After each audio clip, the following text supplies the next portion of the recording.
आप सुन रहे हैं जगत गुरु तत्वदर्शी संत रामपाल जी महाराज द्वारा लिखित पुस्तक जीने की राह।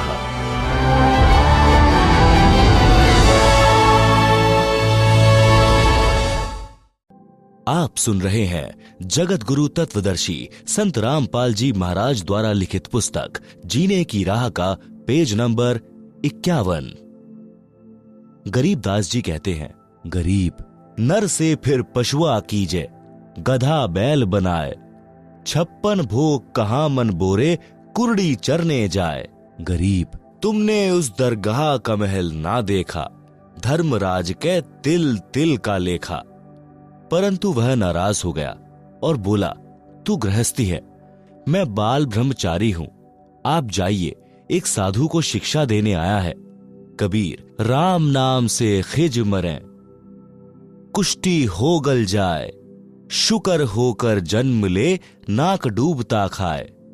भावार्थ, कबीर जी ने कहा है कि अभिमानी व्यक्ति राम नाम की चर्चा से खिंच जाता है, फिर कोढ़ यानी कुष्ठ रोग लगकर गलकर मर जाता है। अगला जन्म सुअर का प्राप्त करके गंध खाता है। सुअर की नाक भी गंध में डूबी रहती है। इस प्रकार का कष्ट वह प्राणी उठाता है जो भक्ति नहीं करता या नकली संत बनकर जनता में फोकट महिमा बनाता है। हे हरलाल, मैंने उसके कान में बताया था कि वह दिन याद कर, मैंने क्या कहा था, आप माने नहीं थे। हे जीव, आपको इस किसान का कर्ज उतारना पड़ेगा।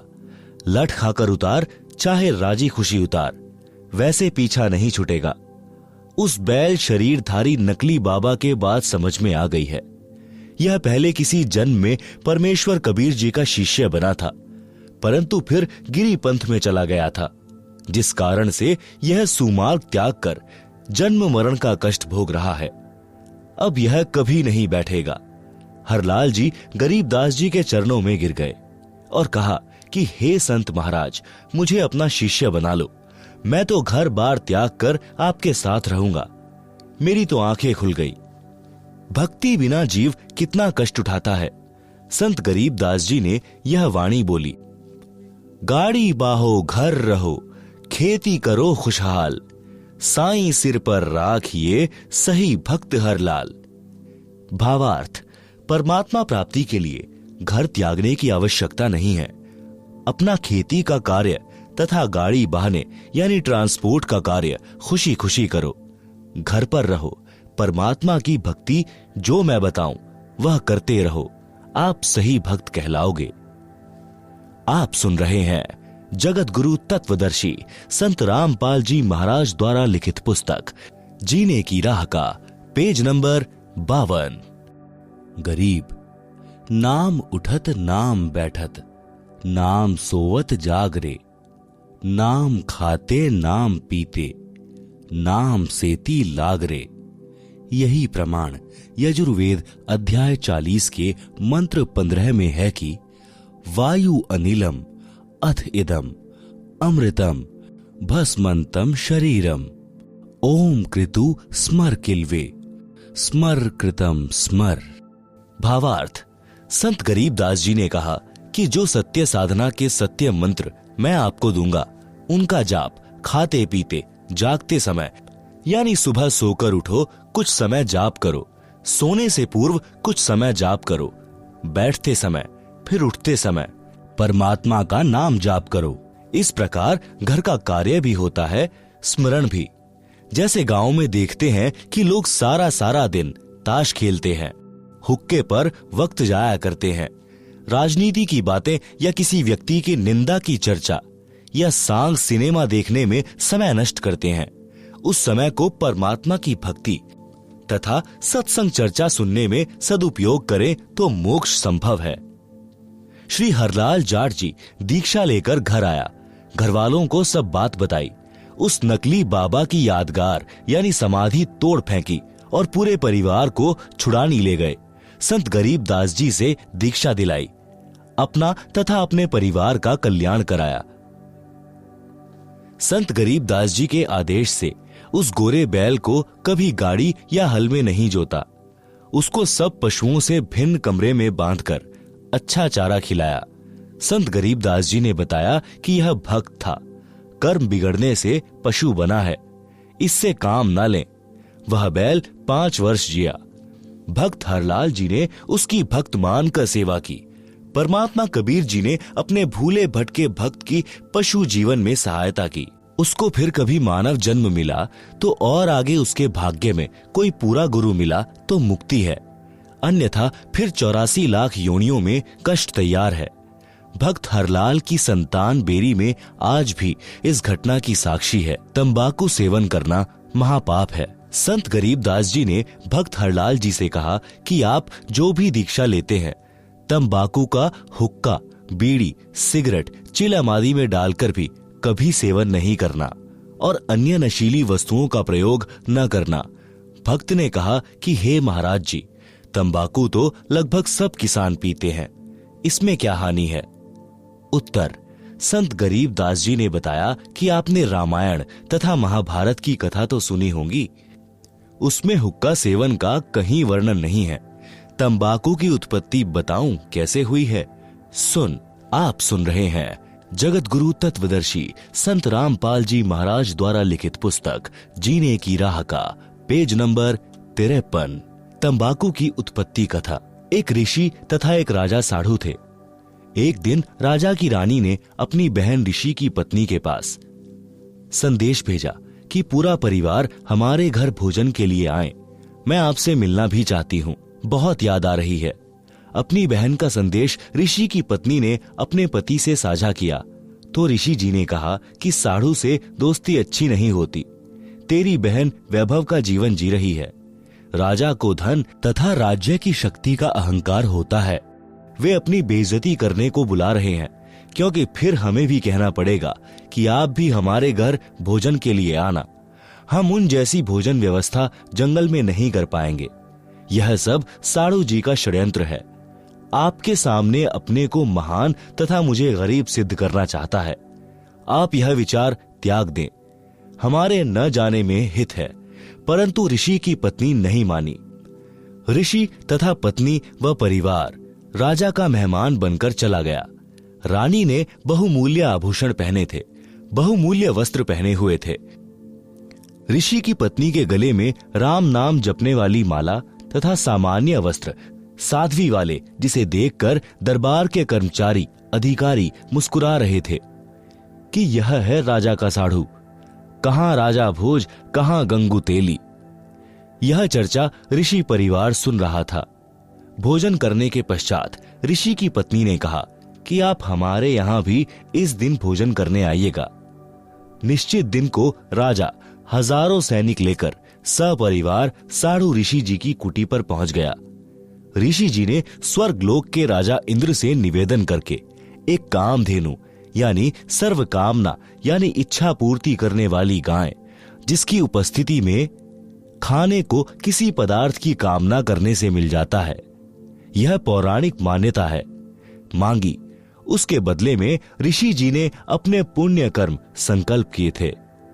इंद्रदेव ने एक कामधेनु तथा एक लंबा चौड़ा तंबू यानी टेंट भेजा और कुछ सेवादार भी भेजे। टेंट के अंदर गाय को छोड़ दिया।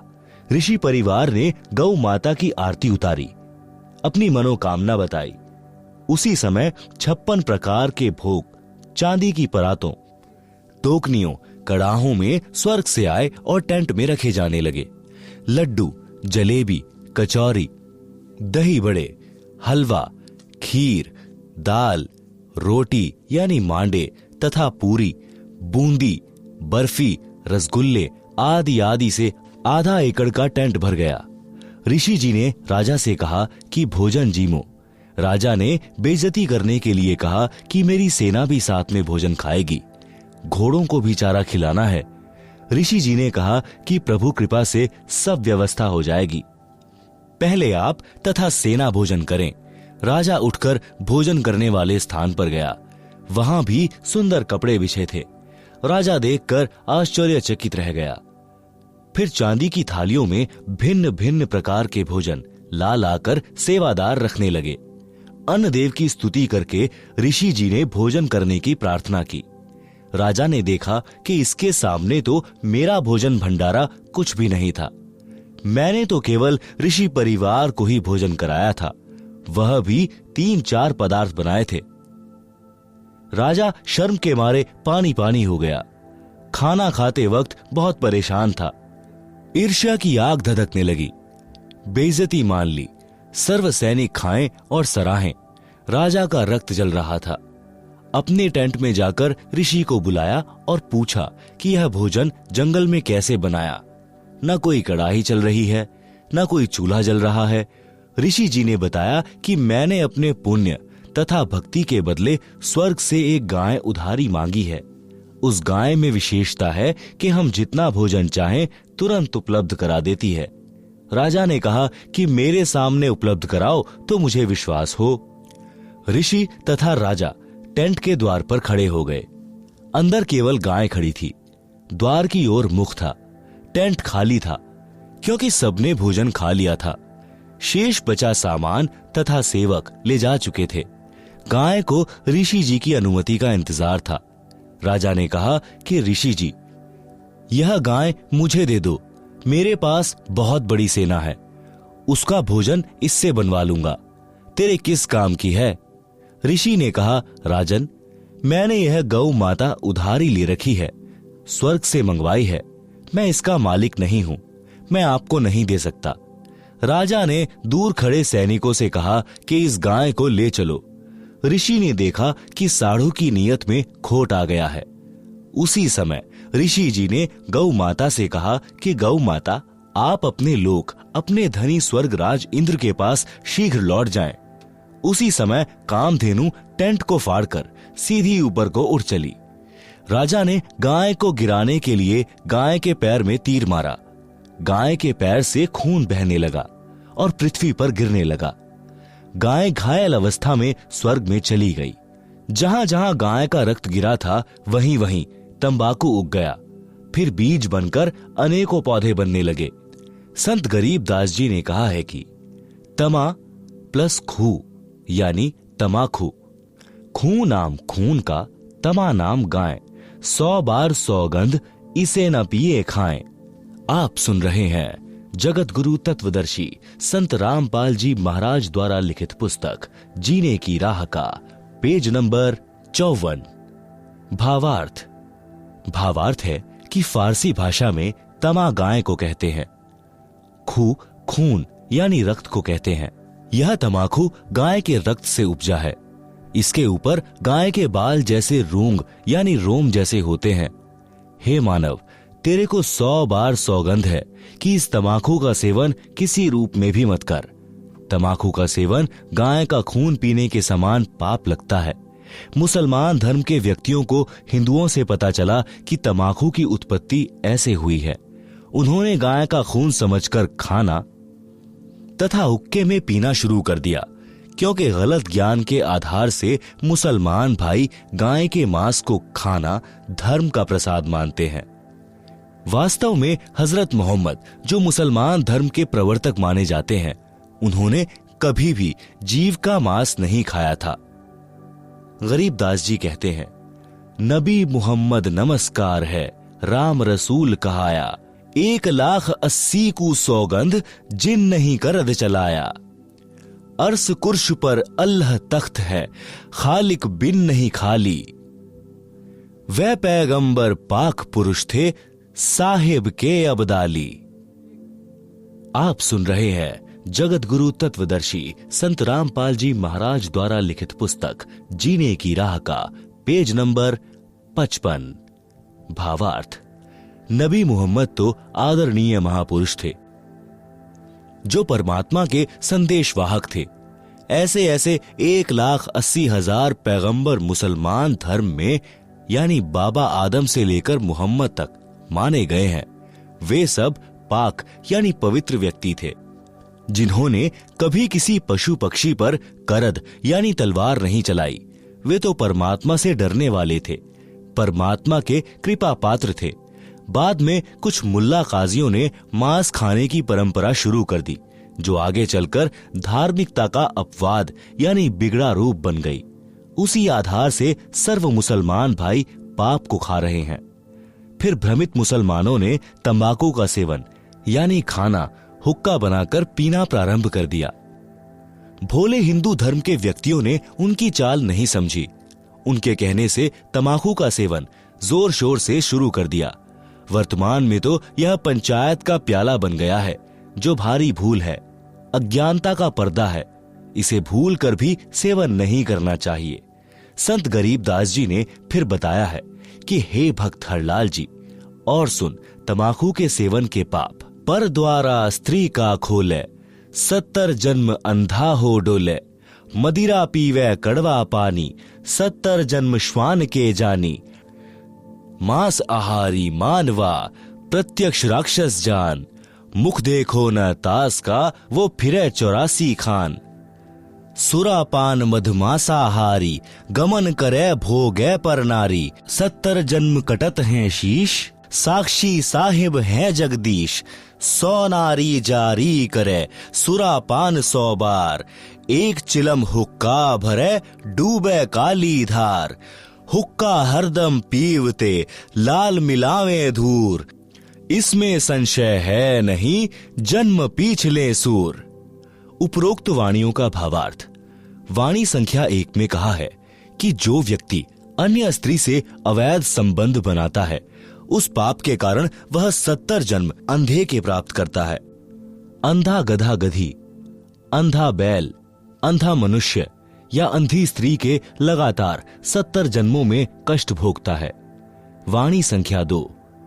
कड़वी शराब रूपी पानी जो पीता है, वह उस पाप के कारण 70 जन्म तक कुत्ते के जन्म प्राप्त करके कष्ट उठाता है। गंदी नालियों का पानी पीता है। रोटी न मिलने पर गुह यानी टट्टी खाता है। वाणी संख्या 3। जो व्यक्ति मांस खाते हैं, वे तो स्पष्ट राक्षस हैं।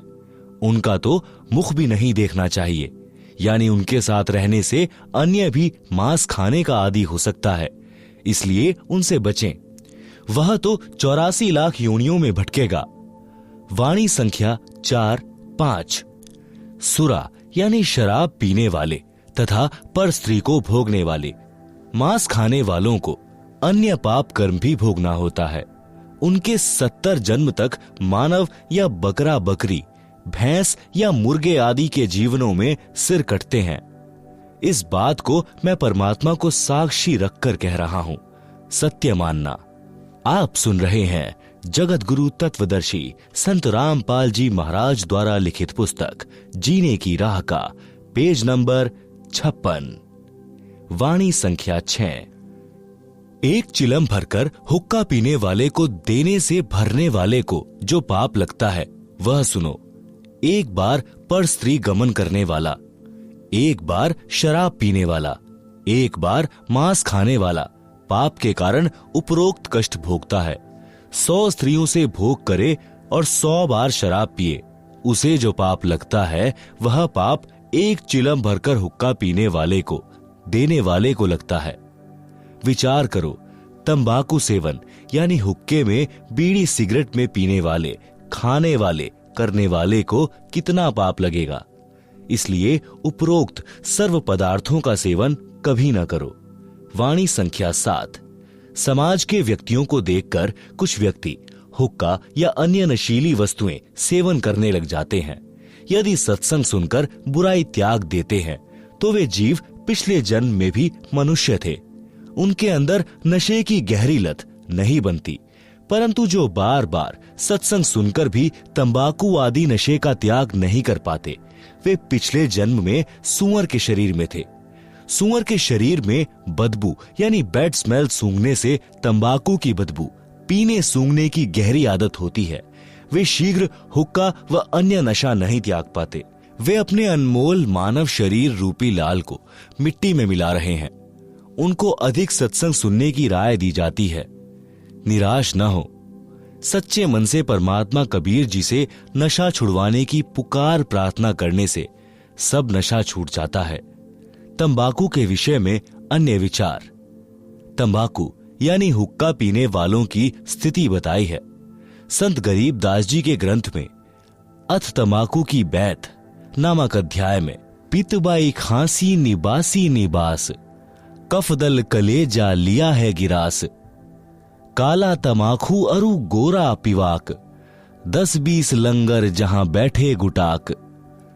बाजे ने गुड़गुड़ अरु हुक्के हजूम, कोरे कुबुद्धि बीसा है ना सूम।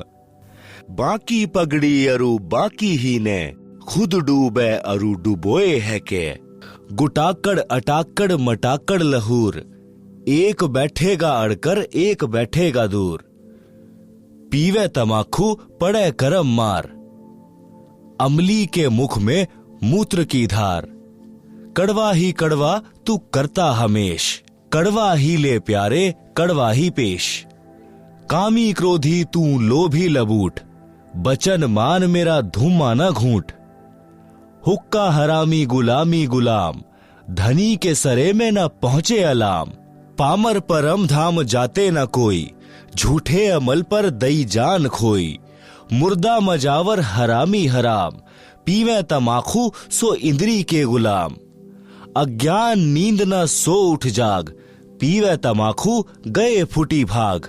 भांग तमाखू पीवे ही सुरापान से हेत, गोसत मिट्टी खाए कर जंगली बने प्रेत। पान तमाखू चाब ही सांस नाक में देत, सो तो अकार्थ गए जो भड़ भूजे का रेत। भांग तमाखू पी वही गोसत गला कबाब, मोर मृग को भगत है देंगे कहा जवाब। भांग तमाखू पीवते चिस्मियों नाली तमाम, साहिब तेरी साहिबी जाने कहाँ गुलाम।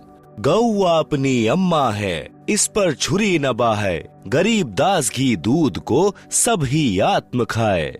आप सुन रहे हैं जगत गुरु तत्वदर्शी संत रामपाल जी महाराज द्वारा लिखित पुस्तक जीने की राह का पेज नंबर 57। भावार्थ। उपरोक्त वाणियों का भावार्थ है कि मानव शरीर को ऑक्सीजन की आवश्यकता है।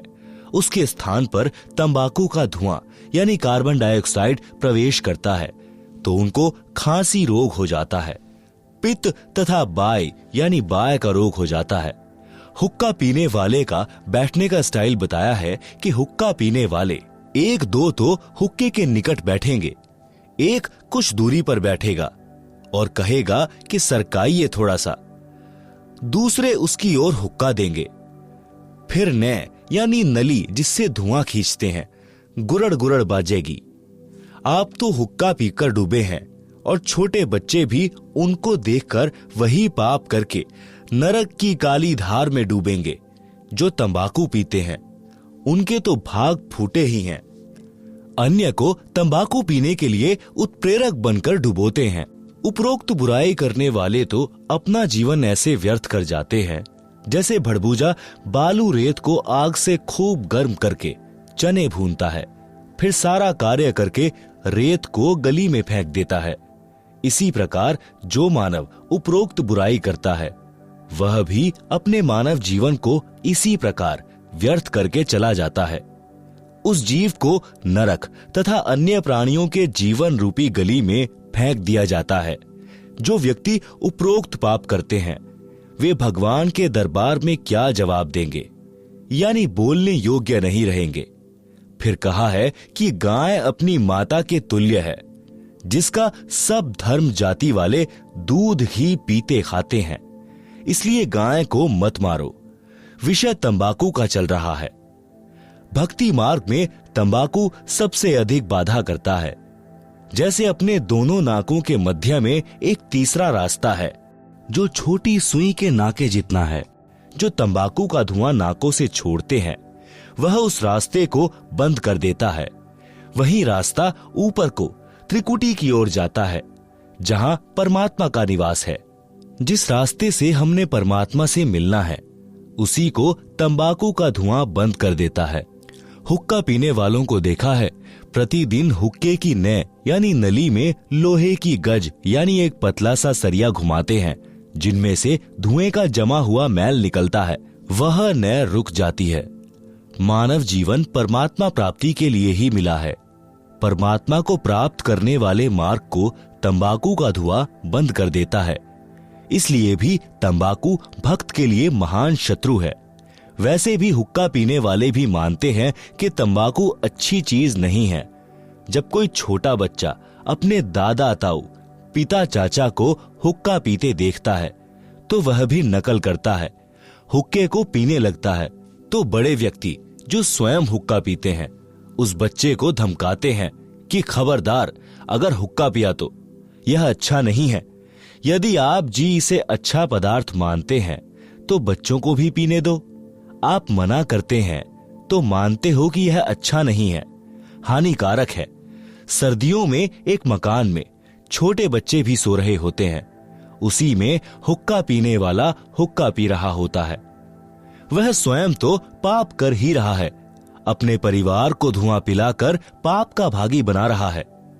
छोटे बेटा बेटी को दादा पिताजी अपने हिस्से के दूध से पिलाने की कोशिश करता है कि ले थोड़ा और पी ले, देख तेरी चोटी बढ़ रही है और पी जा।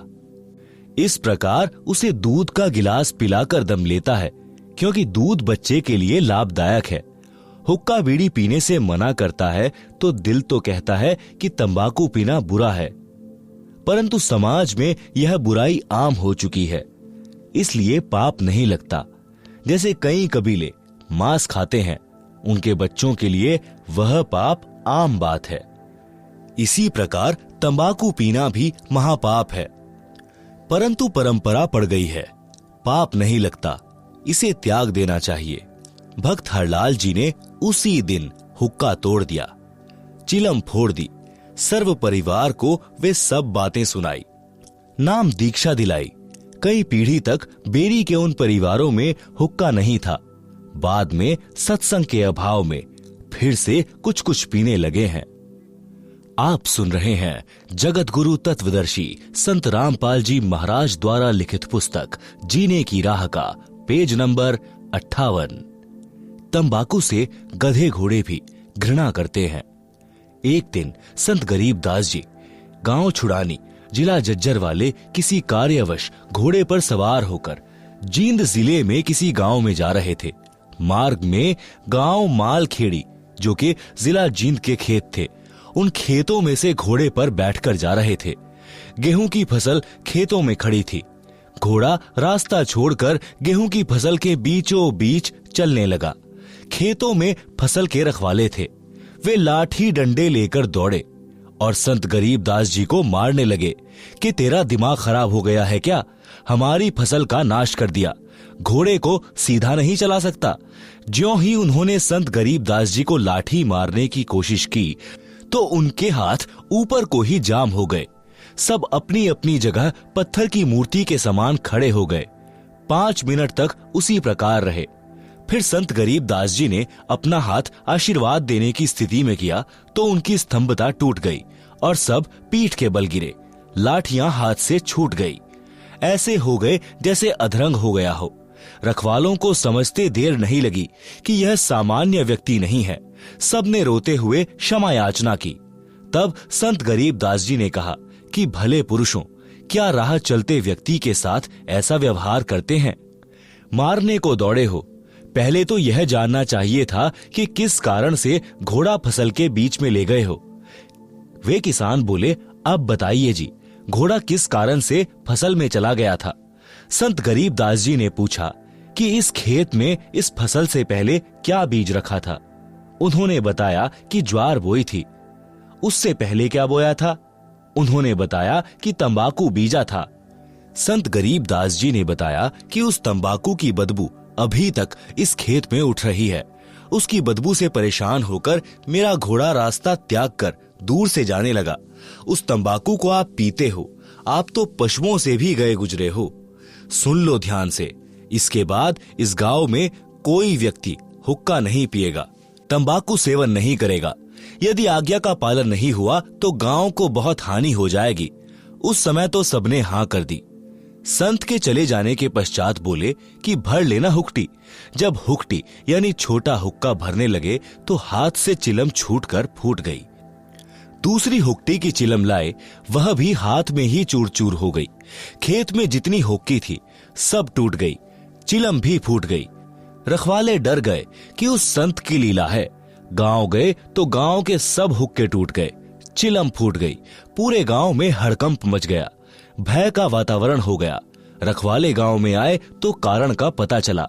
उस दिन के पश्चात गांव में वर्तमान तक हुक्का यानी तंबाकू सेवन कोई नहीं पीता। गांव का नाम है मालखेड़ी। आप सुन रहे हैं जगत गुरु तत्वदर्शी संत रामपाल जी महाराज द्वारा लिखित पुस्तक जीने की राह का पेज नंबर 59। हुक्का पीने वाले कहते हैं कि ले मेरे पास कड़वा तंबाकू है, यह भर ले चिलम में। दूसरा कहता है कि यह मेरे वाला अधिक कड़वा है। संत गरीबदास जी ने बताया है कि मृत्यु के उपरांत यम के दूत उस कड़वा तंबाकू पीने वाले के मुख में मूत देते हैं।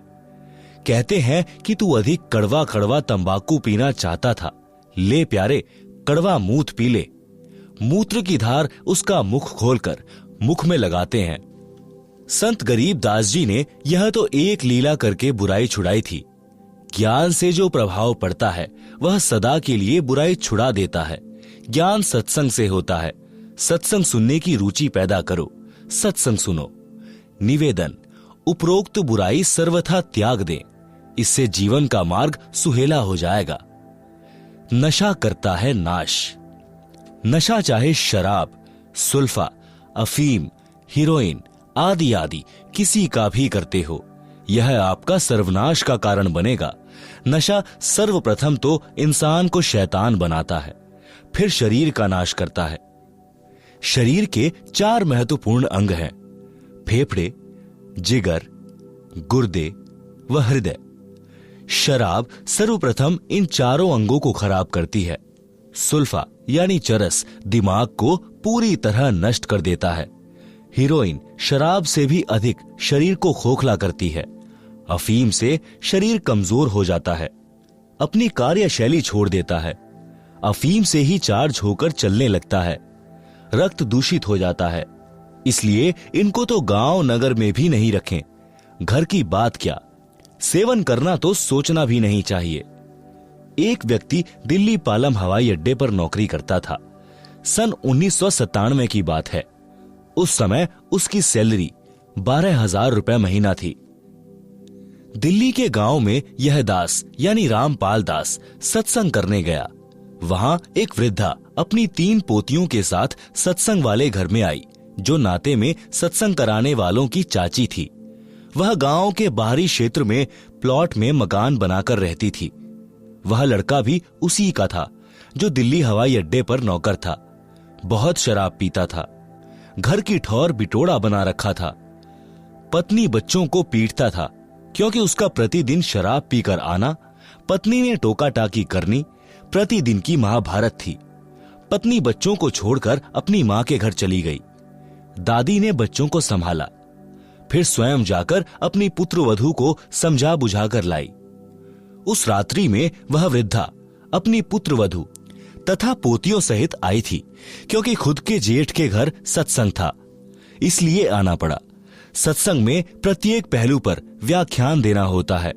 पहले परमात्मा की भक्ति करने से लाभ तथा न करने से हानि बताई जाती है, जो पूरे विस्तार से बताई जाती है। उस दिन वह शराबी पहले घर गया। घर पर कोई नहीं मिला तो कुछ देर घर पर बैठा। फिर एक पड़ोसी ने बताया कि आपकी माताजी आपके ताऊ के घर पूरे परिवार को लेकर गई हैं। उनके यहाँ सत्संग हो रहा है, वहीं सबका खाना है। परमात्मा की करनी हुई, वह भी सत्संग में चला गया और सबसे पीछे बैठ गया क्योंकि शराब पी रखी थी। आप सुन रहे हैं जगत गुरु तत्वदर्शी संत रामपाल जी महाराज द्वारा लिखित पुस्तक जीने की राह का पेज नंबर 60। सत्संग वचन। सत्संग में बताया गया कि मानव जन्म प्राप्त करके जो व्यक्ति शुभ कर्म नहीं करता तो उसका भविष्य नरक बन जाता है। जो नशा करता है उसका वर्तमान तथा भविष्य दोनों नरक ही होते हैं। नशा इंसानों के लिए नहीं है, यह तो इंसान से राक्षस बनाता है। जो व्यक्ति पूर्व जन्म के पुण्य कर्मों वाले हैं, उनको इस जन्म में उन शुभ कर्मों के प्रतिफल में अच्छी नौकरी मिली है या अच्छा कारोबार है। यदि वर्तमान में शुभ कर्म, भक्ति व दान धर्म नहीं करोगे तो भविष्य के जन्मों में गधा, कुत्ता, सूअर, बैल बनकर धक्के व गंध खाओगे। जैसे मानव स्त्री या पुरुष जीवन में पूर्व के शुभ कर्म अनुसार अच्छा भोजन मिला है, अच्छा मानव शरीर मिला है। जब चाहो खाना खाओ, प्यास लगे पानी पियो, इच्छा बने तो चाय दूध पियो, फल तथा मेवा यानी काजू बादाम खाओ। यदि पूरा गुरु बनाकर सच्चे दिल से भक्ति व सत्संग सेवा दान धर्म नहीं किया तो अगले जन्म में गधा, बैल या कुत्ता बनकर दुर्दशा को प्राप्त हो जाओगे। न समय पर खाना मिलेगा, न पानी, न कोई गर्मी सर्दी से मच्छर मक्खी से बचने का साधन होगा। मानव जीवन में तो मच्छरदानी ऑल आउट से बचाव कर लेते हैं, गर्मी से बचने के उपाय खोज लिए हैं, परंतु जब पशु बनोगे तब क्या मिलेगा। संत गरीबदास जी ने परमेश्वर कबीर जी से प्राप्त ज्ञान को इस प्रकार बताया है। नर से तू पशुआ कीजे, गधा बैल बनाई, 56 भोग कहाँ मन बोरे, कुरड़ी चरने जाई।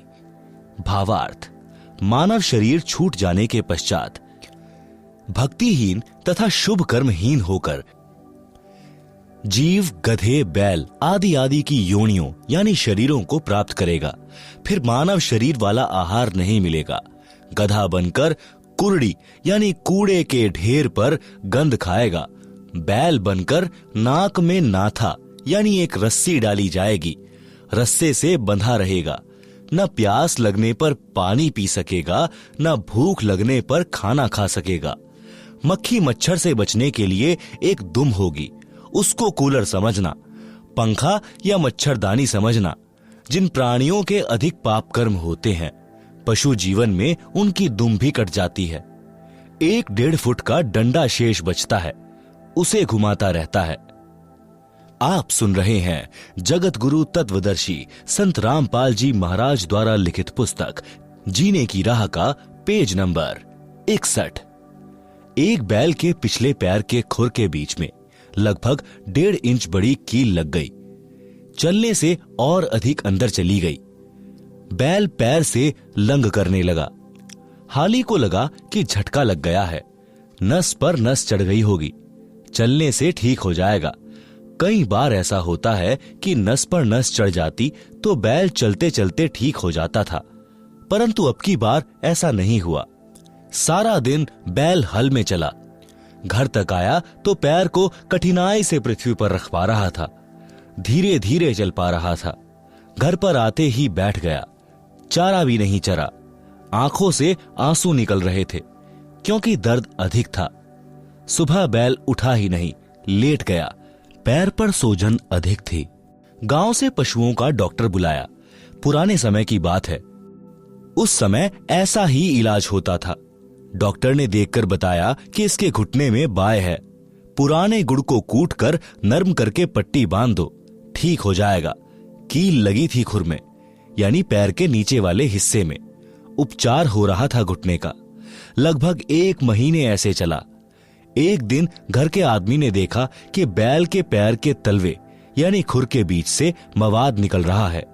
उसको साफ किया तो पाया कि कील लगी है। किसी औजार से कील निकाली। तब 1 सप्ताह में बैल ठीक हो गया। पेट भर चारा खाया, पानी पिया। विचार करें, जब यह प्राणी मानव शरीर में था तो उसने स्वप्न में भी नहीं सोचा था कि एक दिन मैं बैल भी बन जाऊंगा। अब बोलकर भी नहीं बता पा रहा था कि दर्द कहां पर है। कबीर जी ने कहा है कि जिह्वा तो वो है भली जो रटे हरि नाम, ना तो काट के फेंक दियो मुख में भलो न चाम। भावार्थ, जैसे जीभ शरीर का बहुत महत्वपूर्ण अंग है, यदि परमात्मा का गुणगान तथा नाम जाप के लिए प्रयोग नहीं किया जाता है तो व्यर्थ है, क्योंकि इस जुबान से कोई किसी को कुवचन बोलकर पाप करता है। बलवान व्यक्ति निर्बल को गलत बात कह देता है जिससे उसकी आत्मा रोती है, बद्दुआ देती है। बोलकर सुना नहीं सकता क्योंकि मार भी पड़ सकती है। यह पाप हुआ। फिर किसी की निंदा करके, किसी की झूठी गवाही देकर, किसी को व्यापार में झूठ बोलकर, ठग कर अनेकों प्रकार के पाप मानव अपनी जीभ से करता है। परमेश्वर कबीर जी ने बताया है कि यदि जीभ का सदुपयोग नहीं करता है यानी शुभ वचन, शीतल वाणी, परमात्मा का गुणगान यानी चर्चा करना, धार्मिक सद्ग्रंथों का पठन पाठन तथा भगवान के नाम पर जाप स्मरण जीभ से नहीं कर रहा है तो इसे काट कर फेंक दो। कोरे पाप इकट्ठे कर रहा है। जीभ को काटने को कहना तो मात्र उदाहरण है जो सतर्क करने को है। कहीं जीभ काट कर मत फेंक देना। अपने शुभ कर्म, शुभ वचन शुरू करना। यदि राम नाम व गुणगान नहीं कर रहा है तो पवित्र मुख में इस जीभ के चाम को रखना अच्छा नहीं है। आप सुन रहे हैं जगत गुरु तत्वदर्शी संत रामपाल जी महाराज द्वारा लिखित पुस्तक जीने की राह का पेज नंबर 62। मानव शरीरधारी प्राणी को वर्तमान में यानी सन 1970 से विशेष सुविधाएं प्राप्त हैं, जिस कारण से दिनों दिन परमात्मा से दूर होता जा रहा है। उतनी ही गति से मानव के दुख निकट आ रहे हैं। वित्तीय स्थिति में सुधार है, परंतु मानसिक शांति समाप्त है। नशा इसका मुख्य कारण है। एक पिता नौकरी पर गया है। बच्चों की आशा होती है कि पिताजी आएंगे, कुछ आवश्यक वस्तुएं लाएंगे। पिताजी आते हैं तो छोटे छोटे बच्चे दौड़कर लिपटते हैं, प्यार पाते हैं। जिन बच्चों का पिता नशा करता है उनके घर में कलह का होना स्वाभाविक है। बच्चे भयभीत रहते हैं। उनका मानसिक विकास, शारीरिक विकास दोनों ही नहीं हो पाते। वह घर नरक समान हो जाता है। आज जो शराब पीकर मस्त हैं, उनकी इज्जत समाज में भी नहीं होती। अगले जन्म में वह व्यक्ति कुत्ता बनेगा, टट्टी खाएगा, गंदी नाली का पानी पिएगा, फिर पशु पक्षी बनकर कष्ट पर कष्ट उठाएगा। इसलिए सर्व नशा व बुराई त्याग कर इंसान का जीवन जियो। सभ्य समाज को भी चैन से जीने दो। एक शराबी अनेकों व्यक्तियों की आत्मा दुखाता है। पत्नी की, पत्नी के माता पिता, भाई बहनों की, अपने माता पिता, बच्चों की, भाई आदि की। केवल 1 घंटे के नशे ने धन का नाश, इज्जत का नाश, घर के पूरे परिवार की शांति का नाश कर दिया। क्या वह व्यक्ति भविष्य में सुखी हो सकता है? कभी नहीं। नरक जैसा जीवन जिएगा। इसलिए विचार करना चाहिए, बुराई तुरंत त्याग देनी चाहिए। एक प्रश्न, किसने देखा है कि अगले जन्म में क्या होता है? उत्तर, उदाहरण के लिए एक समय एक अंधा व्यक्ति जंगल की ओर जा रहा था। आगे एक सज्जन व्यक्ति खड़ा था। उसने कहा कि हे सूरदास जी, इधर मत जाओ, यह रास्ता भयंकर जंगल में जाता है। खूंखार शेर, चीते आदि आदि जानवर रहते हैं। आप लौट जाइए। यदि अंधे ने नशा नहीं कर रखा होगा तो तुरंत मुड़ जाएगा। यदि नशे में है तो कहेगा कि किसने देखा है कि जंगल में भयंकर शेर, चीते, सर्प आदि जानवर रहते हैं, और यह कहकर अपने पथ पर बढ़ जाता है। विचार करें, अंधे को दिखाई नहीं देता और आंखों वाले की बात पर विश्वास नहीं करता, तो उसको कौन से तरीके से समझाया जाए? यदि नहीं मानता है तो उसकी वही दशा होगी जो आंखों वाला बता रहा था, शेर मार डालेंगे। इसी प्रकार संत जन आंखों यानी ज्ञान नेत्र वाले हैं। उन्होंने हमें बताया है जो ऊपर वर्णन किया गया है। हम ज्ञान नेत्रहीन अंधे हैं। यदि हम संतों की शिक्षा पर विश्वास करके रास्ता नहीं बदलेंगे तो वही होगा जो ऊपर बताया गया है।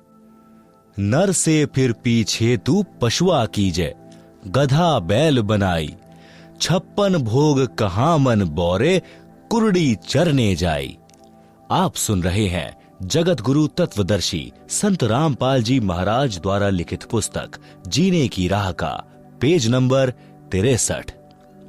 कुछ व्यक्ति तो यहां तक कह देते हैं कि देखा जाएगा जो होगा। उनसे निवेदन है कि गधा बनने के पश्चात आप क्या देखोगे, फिर तो कुम्हार देखेगा। इस प्रकार के प्रवचन सत्संग में अवश्य सुनाए जाते हैं। वह शराबी भी सत्संग में आ बैठा, क्योंकि घर पर कोई नहीं था, ताला लगा था। कुछ देर बाद नशा उतर गया और सब सत्संग सुनना पड़ा। उस दिन के पश्चात उस व्यक्ति ने कभी शराब नहीं पी और कोई नशा नहीं किया। दीक्षा ली, पूरे परिवार को दीक्षा दिलाई। हम यानी लेखक तथा साथ सत्संग में गए कुछ भक्त सुबह गांव के बाहर घूमने के लिए गए तो रास्ते में उस व्यक्ति यानी एयरपोर्ट वाले का घर था। गली में उसकी माताजी खड़ी थी। उसने कहा कि महाराज जी, चाय पीकर जाना। गांव के भक्त ने बताया कि इनके घर अवश्य चलो, उजड़ा पड़ा है यह परिवार। साधु संतों के चरण पड़ने से घर पवित्र हो जाता है। हम सब उनके घर चले गए। हम कुल 5 जने थे। चारपाई आंगन में डली थी। मई का महीना था। वृक्ष की छाया थी। उसकी माताजी ने अपनी पुत्र वधू से कहा कि बेटी, चाय बना। उस बेटी ने चूल्हे में आग जलाकर डेगची में पानी डालकर चाय बनाना शुरू कर दिया। आधे घंटे बाद हमने कहा कि चाय शीघ्र लाओ, हमने घूमने जाना है, फिर किसी अन्य गांव में सत्संग के लिए जाना है। परंतु फिर भी वह बेटी डेगची के नीचे आग जलाए जा रही थी। दोबारा कहा तो वह रोने लग गई। गांव का भक्त उठकर गया तो पता चला कि घर पर न चीनी है, न चाय पत्ती और न ही दूध है। उस व्यक्ति की माताजी भी रोने लगी। कहा कि उजड़े पड़े हैं महाराज, बचा सको तो बचा लो। वह व्यक्ति दीक्षा लेकर वक्त से अपनी ड्यूटी पर चला गया था। कुछ दिन के पश्चात हम दिल्ली में ही पंजाब खोड़ गांव में सत्संग कर रहे थे। वहां पर वह व्यक्ति अपनी माता तथा पत्नी व तीनों बेटियों को कार में बैठाकर सत्संग में लाया। पहले एक टूटी सी मोटरसाइकिल थी। सब बच्चों ने सुंदर वस्त्र पहन रखे थे। कह रहे थे कि पिताजी अब मम्मी के साथ कभी नहीं लड़ते। सब तनख्वाह दादी जी को देते हैं। हम तो स्वर्ग में रहने लगे। दादी जी बोली कि उस दिन आपके ऐसे दर्शन हुए कि हम तो उजड़े बस गए। मैंने कहा कि माई, तेरा बेटा बुरा नहीं था। इसने ये अच्छे विचार कभी सुने ही नहीं थे। यदि पहले ये विचार सुनने को मिल जाते तो यह बुराई करता ही नहीं। यह सब परमेश्वर कबीर जी की कृपा है जो उस दिन यह सत्संग में आ गया और इसकी आत्मा का मैल साफ हो गया। आपका परिवार नरक से निकलकर स्वर्ग में निवास कर रहा है। परमात्मा की मर्यादा में रहना, कभी कष्ट नहीं आएगा। भक्ति करते रहना, कई पीढ़ी का उद्धार हो जाएगा। इस प्रकार सत्संग से मानव उद्धार होकर विश्व में शांति, आपसी प्रेम बढ़ता है। सत्संग विचार अवश्य सुना करो। पढ़े भक्ति मर्यादा पृष्ठ 307 पर।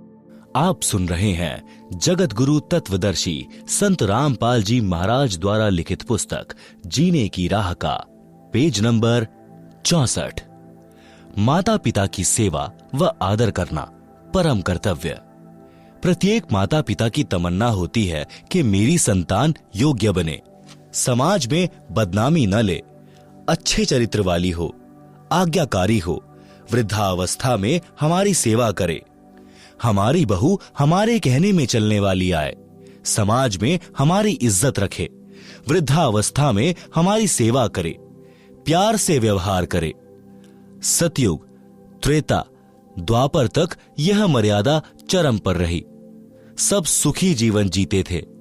कलयुग में कुछ समय तक तो ठीक रहा, परंतु वर्तमान में स्थिति विपरीत ही है।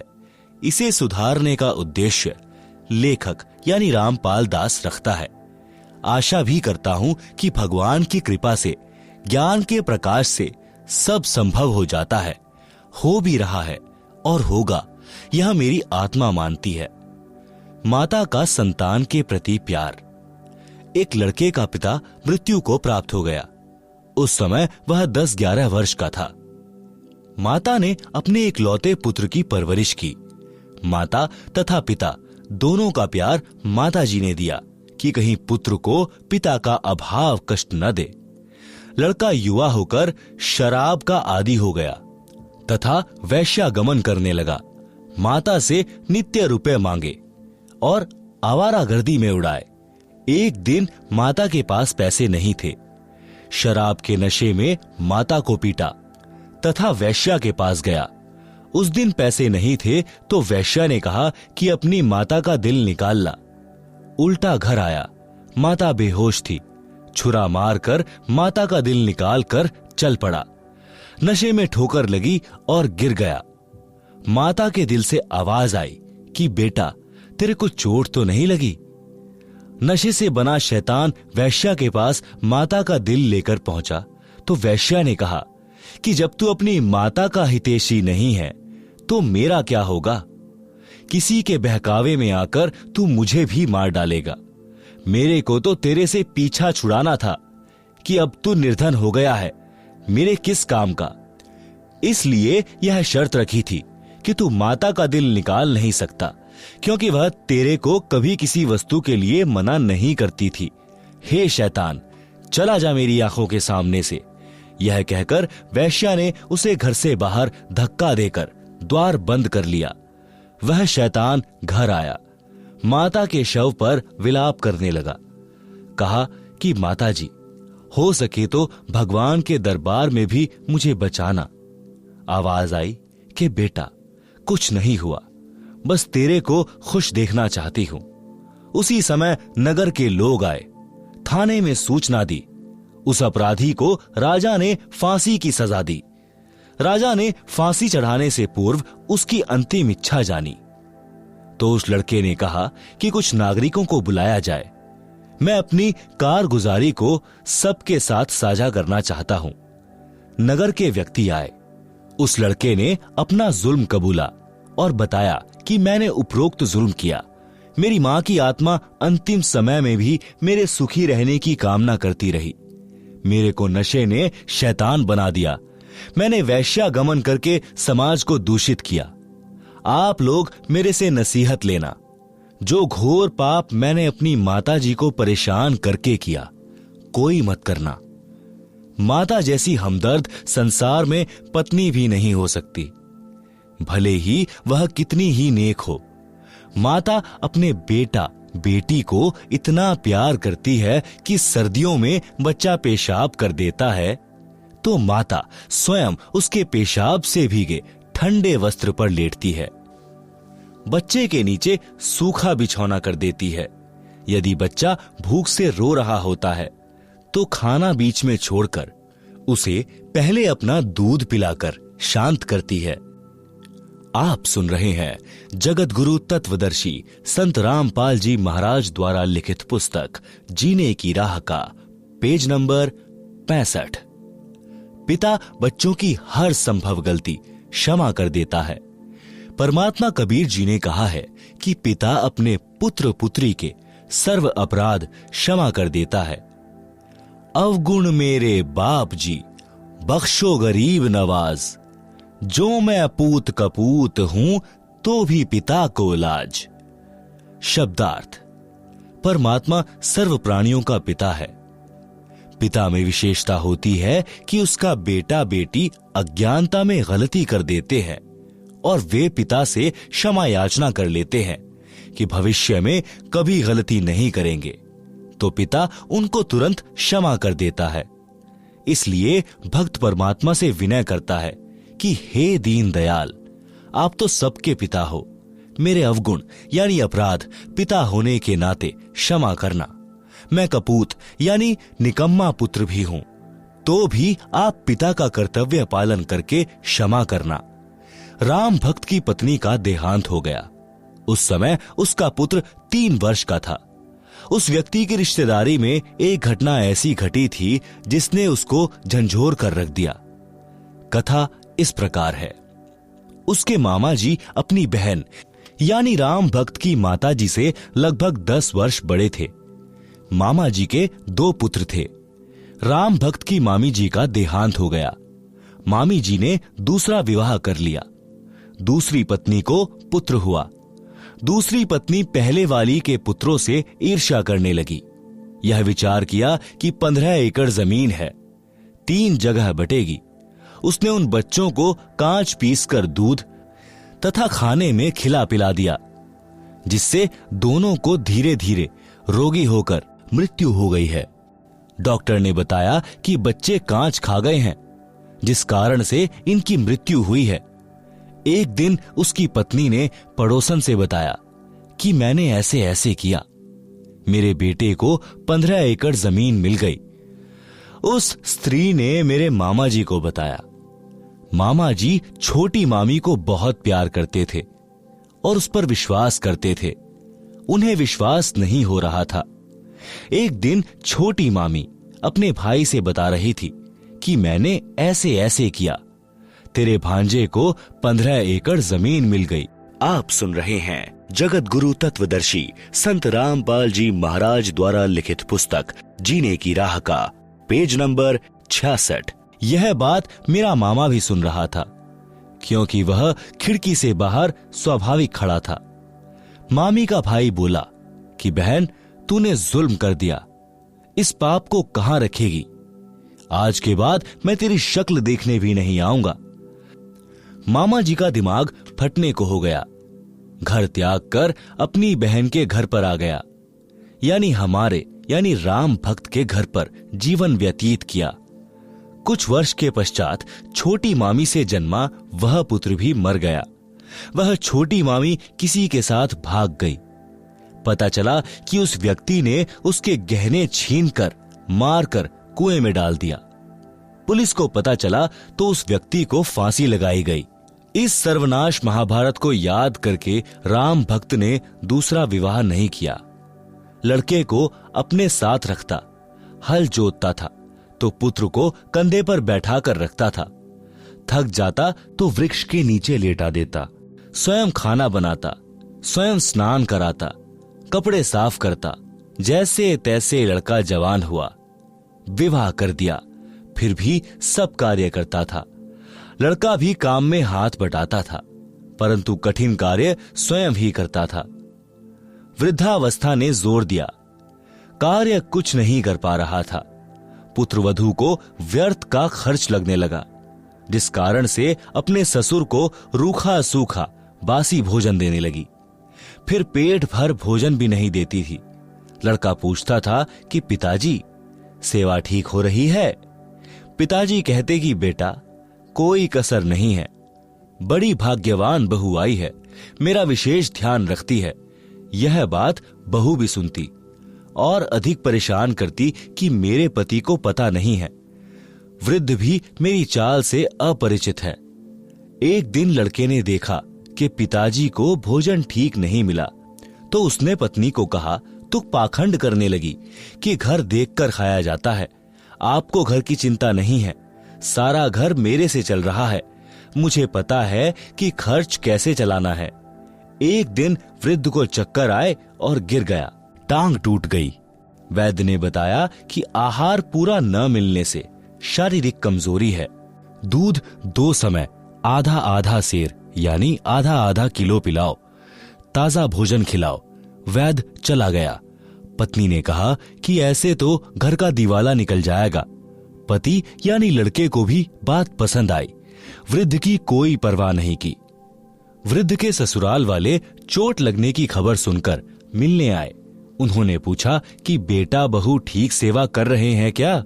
राम भक्त ने कहा कि पूछो ना, ऐसे पुत्र तथा पुत्रवधू सबको दे भगवान, मेरे को कोई कष्ट नहीं होने देते। यह तो कोई कर्म की मार से चोट लग गई है। उसी गांव में 2 बहनों का विवाह हुआ था, एक का राम भक्त से, दूसरी का पड़ोस में। जब वे अपनी दूसरी लड़की के घर गए तो पता चला कि उस राम भक्त की कोई सेवा नहीं हो रही है। लड़का भी निकम्मा है। यह बात ससुराल वालों के गले नहीं उतरी, क्योंकि वे राम भक्त के मुख से सुनकर आए थे कि सेवा में कोई कसर नहीं है। वे कुछ समय बाद पुनः राम भक्त के घर गए तो उस समय वह बासी रोटी पानी में भिगो भिगो कर खा रहा था। यह देखकर उनको रोना आ गया। लड़के को बुलाया तथा कहा कि तेरे को शर्म नहीं आती? पता है तेरे को कैसे पाल पोष कर बड़ा किया है? लड़की की बहू भी आ गई। दोनों बोले कि हम तो ऐसे ही सेवा करेंगे। राम भक्त बोला कि आप जाओ, घर में झगड़ा ना कराओ। मेरी किस्मत में जो लिखा है वह मिल रहा है। मैं अपने पुत्र को दुखी नहीं देख सकता। राम भक्त की बुआ का लड़का रामनिवास सत्संगी था। वह राम भक्त को बहुत कहता था कि आप कुछ समय भगवान की भक्ति किया करो, मेरे साथ संत के सत्संग सुनने चला करो। तो राम भक्त कहता था कि मैं तो अपने बेटे की पूजा करूंगा, यह सुखी रहे, यही मेरी तमन्ना है। बुआ के लड़के ने कहा कि बेटे की पूजा पूरी हो चुकी हो तो अब भी बना लें कुछ कर्म। फिर भी यही कहा कि बेटे बहू को देख देख कर जी रहा हूं। बहुत कहने के पश्चात राम भक्त अपनी बुआ के लड़के राम निवास के साथ सत्संग में गया।